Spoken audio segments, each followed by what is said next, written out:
జరుగుతుంది. ఎందుకంటే ఈ రెండు జిల్లాల్లో ఉన్న ఓటర్ల యొక్క తీర్పు చాలా డిఫరెంట్గా ఉంటుంది.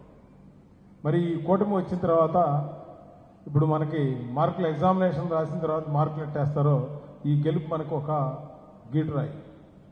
తప్పకుండా మనం జగన్ 5 సంవత్సరాలు ఏ విధంగా రాష్ట్రాన్ని నాశనం చేసినాడని ప్రజలు పోటీపడి వచ్చి లైన్లో సాయంత్రం 8 దాకా ఓట్లేశారు. అదేవిధంగా కాకపోతే కొంచెం ఇంటలెక్చువల్స్ అంటే నేను తప్పితే మిగతా వాళ్ళందరూ ఓట్లేస్తారని కొంచెం ఉంటుంది. అటువంటిది మనం దాన్ని చూసుకుంటూ దగ్గరకు తీసుకెళ్ళి ఓటు వేయించే బాధ్యత మనందరికీ ఉండాలి. ఎందుకంటే ఈ ఓటు చాలా వాల్యూ. ఇంకా 4 సంవత్సరాలు 3 నెలలు మనం పరిపాలించాల్సిన అవసరం ఉంది. అదేవిధంగా రాజా గారు 3 సార్లు ఎమ్మెల్యేగా గెలిచారు వేమూరు కాన్స్టిట్యున్సీలో, అదేవిధంగా తెనాలి కాన్స్టిట్యున్సీలో. ఆయన సీటు తెనాలిది మళ్ళా మొన్న కానీ నిలబడి ఉంటే మళ్ళీ 78,000 లక్ష మెజార్టీ గెలిచిండేవాడు.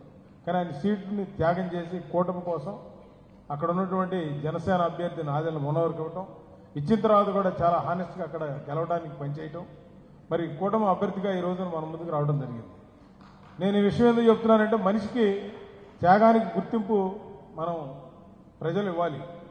అందుకనే ఆ ఇచ్చిన దానికి మళ్ళీ ఎమ్మెల్సీ అయితే మంచి సేవ చేసే అవకాశం ఉంటుంది. రాజా గారికి నాకు అవినవ సంబంధం ఏంటంటే నేను మొట్టమొదటి జిల్లా పరిషత్ చైర్మన్ అవుదాం అనుకున్నప్పుడు 98లో మొట్టమొదటి మీద ఆయన డ్రైవ్ చేస్తున్నాడు, నేను పక్కన కూర్చున్నా కారులో.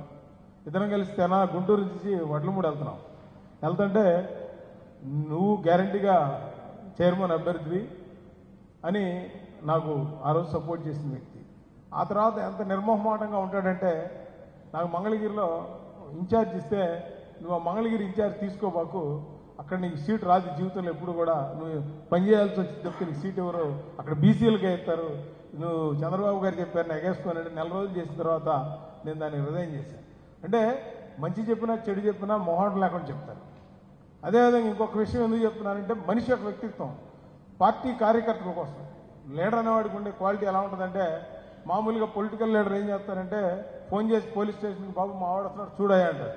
ఈయన పోట్లాడతాడు ముందు, ఎందుకు చేయవు ఎవరి కోసం చేస్తాం అనేది.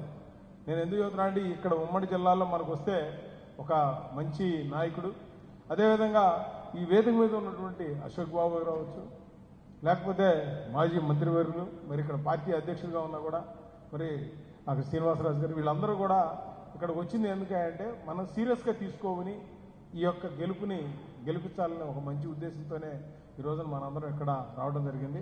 తప్పకుండా వారి అభ్యర్థిగా మనందరం ఓట్లు వేసి గెలిపించాలని కోరుకుంటూ నేను సెలవు తీసుకుంటున్నాను. భారత్ మాతాకి జై.